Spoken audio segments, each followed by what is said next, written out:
Lorne Daniel has been deeply engaged in the literary community since the 70s. His most recent book, What is Broken Binds Us, is from University of Calgary Press and has been a bestseller in Alberta and BC so far. He has published 4 books of poetry, edited anthologies and literary journals, written freelance journalism, and much more. What is Broken Binds Us is a collection of poems of the disruptions and emotional tremors that shape us. Please welcome Lorne Daniel.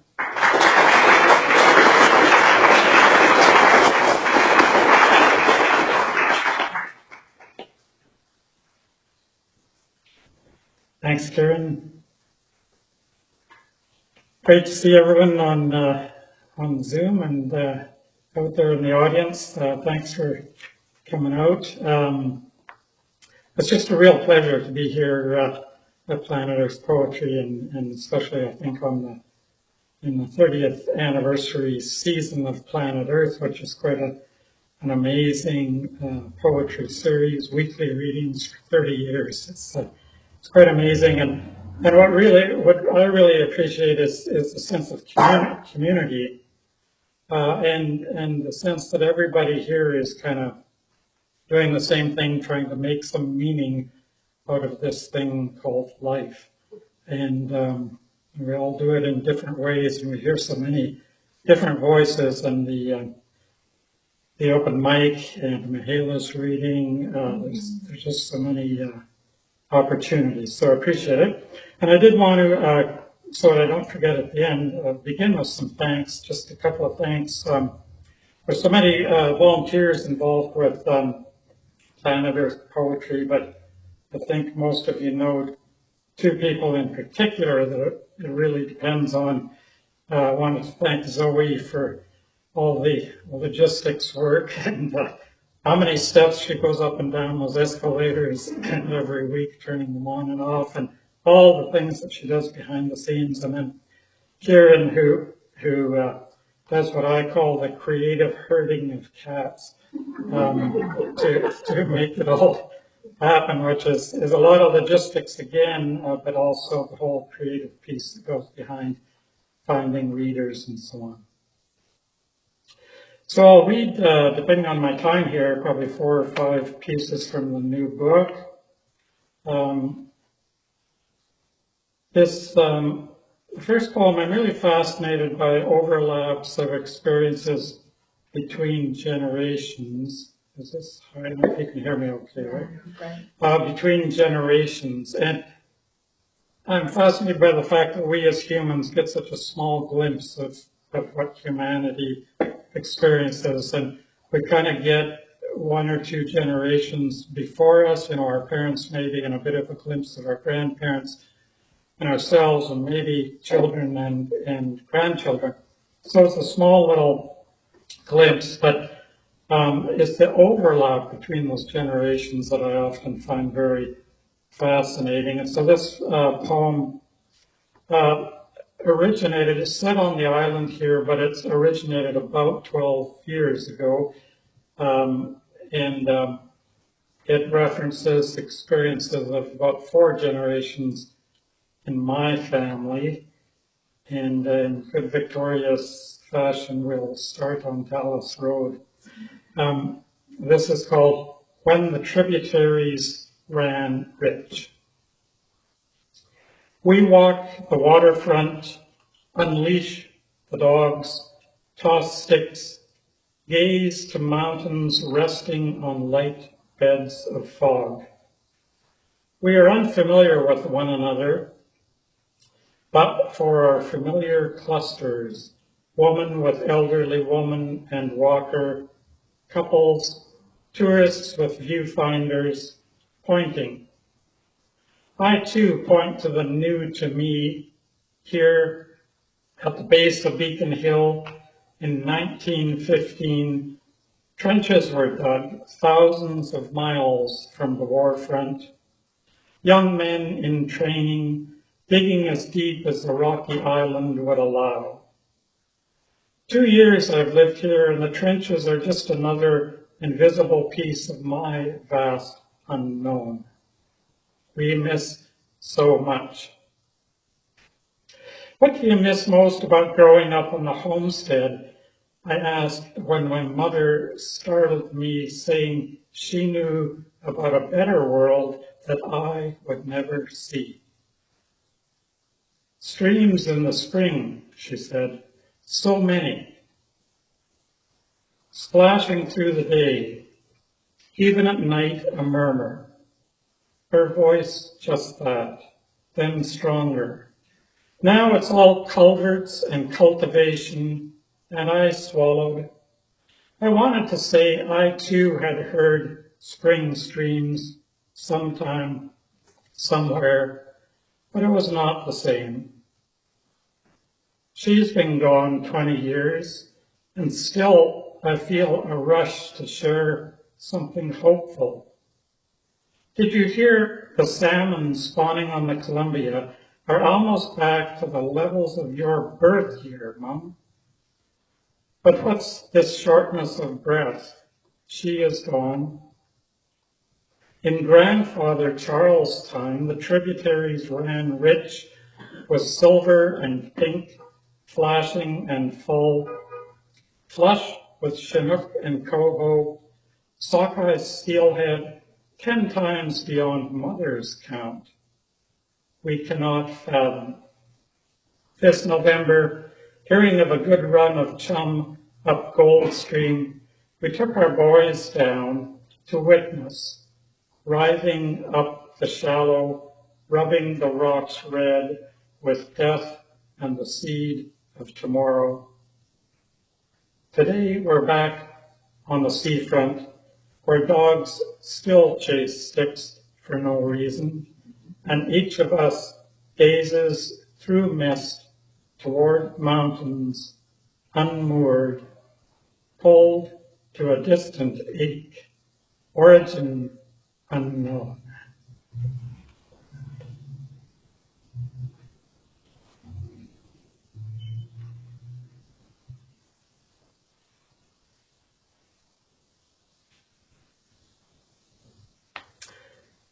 And this poem, I'll just read one piece from this section that's near the middle of the book called Episodic Tremor and Slip. It kind of uses the metaphor of tectonic plates on the island here to talk about family disruption, and it really chronicles, there's 13 poems in this sequence, chronicles about 25 or 30 years that my wife Sandy and I have been on a journey with our son, youngest son, involving addictions and mental health challenges and job losses and all those things that come together, bankruptcies and spending lots of time in ERs. And this first one is just called We Step In. There's no place to start with the mess. Clothes crumpled, sills stained, grime on every surface, flat and vertical, stench, blinds down, a cat. There sits our son, sullen and hunched, head clamped under headphones. We can no longer start from hope. We can only approach, sit in our responsibility, and listen when he rants about landlords, employers, multi-fucking national corporations, the great forces that push him around. He's 27 and will go nowhere with us, will not travel this territory, will not reason and accommodate. The place shakes with his explosions, his booming, plates rattle, cleavers tremble, and hearts jumping, we are in full retreat again. We live in retreat, making plans for the wrong emergency. Prepare for what has passed. There's always hope, friends say. Friends didn't see that basement suite we rented for him in the fall. We hoped he would go back, finish a high school course. The landlord calls. We step in, and here's a window screen, flimsy frame wobbling, mesh cut out, knife blades scorched into enamel, the kitchen range stripped down to bare burners. Someone needed to get closer to the flame. Soon he'll sell his dead car for less than he owes on it, fly to the East Coast where he knows no one, and over time we will locate him. Go, sit again, listen. I don't want to go on.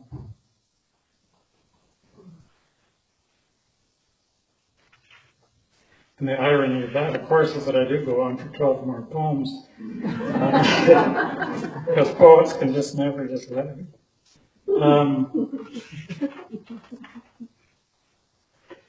So I'll read two more, I think. This one is a poem about the estrangement that often comes from those kinds of family tensions. And I want to read it partly because in the spring I've got a poem coming out of an American anthology called No Contact from Calgary Press, and it's an anthology of writers just writing about estrangement. And so this one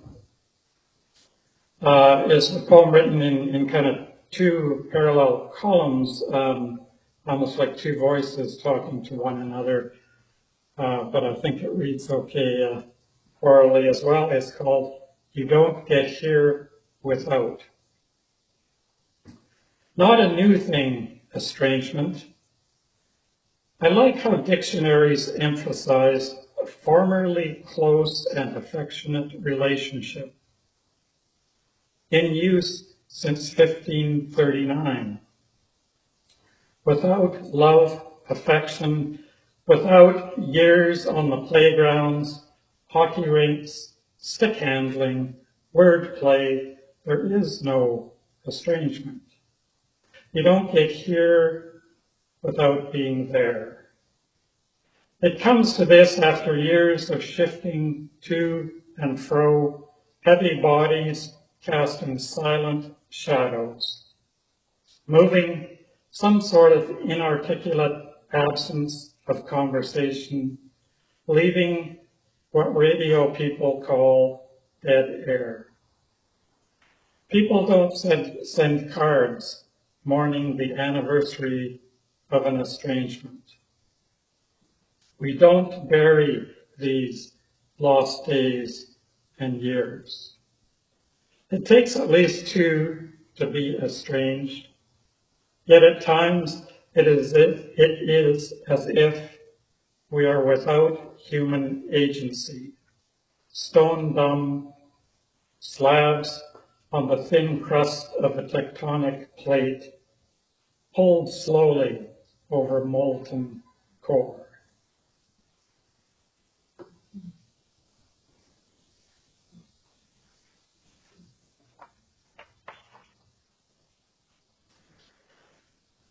And I'll finish with the last poem in the book. When Sandy and I moved here, I guess about 15 years ago or so, we were delighted in some strange way to find out that there's green burial available in Victoria. And that is one of the few places in the world that there is. And so I guess I could say you'll know where you'll find us in the future.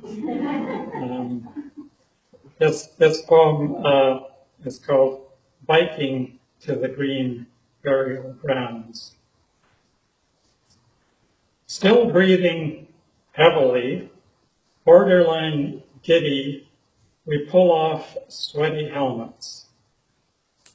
A stand on the Pedals climb up Cemetery Hill caught us a bit by surprise, burning quads and emptied lungs, unprepared, though we knew it was coming. At Wood's Edge, We stand our bikes, step into green burial grove, rest on a bench, contemplate the vigor of bush and bees. This is the place, the final place, where we will one day be wrapped in plain cloth shrouds and lowered, simply planted, become the nourishment. Odd the vivid energy today, flushing through flesh that will slowly take its leave, abandon our bone works. Today, our whole being can sit a moment in a satisfaction before we kick our kickstands back. Today, we will savor the downhill, coast away home.